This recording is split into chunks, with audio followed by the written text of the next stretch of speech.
realization about myself recently. I noticed that I have this tendency of taking on the pain of others unknowingly.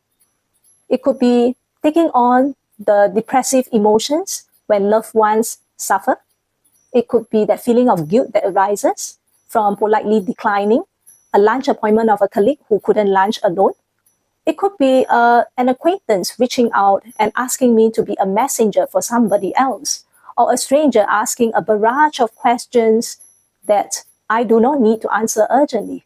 I realize that I take on all these pain and emotions from others and store it within myself, unable to quickly process and release it in a healthy way. It actually stands for my own belief systems on two levels.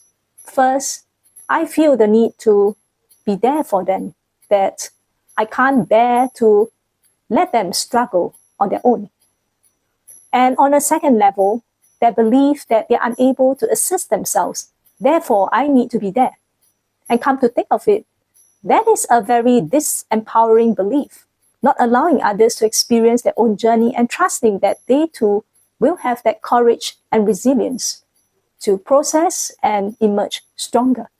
It reminded me of a reading I did a few years back for a client who was the primary caregiver for her partner who got into a car accident and unfortunately was bedridden.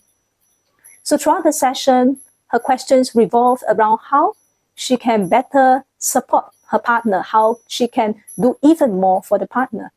And when the answers came through that she has already done her level best at that moment, and she needs to truly love and prioritize herself so that she can be in a higher, better capacity, clearer mind to care for her partner.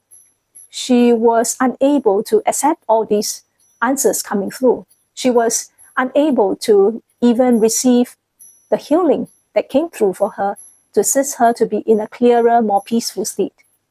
And deep down, the underlying belief with her, as with me, was the need to take on the pain of others knowingly or unknowingly. That is a very destructive place to be in the long term. And we are just taking on other people's emotions and not learning to process or release it in a healthy way. It gets lodged within us. It clouds our mind. It makes us feel foggy brain. It exhausts us energetically. And in the long term, it is the recipe for illnesses to form in our body.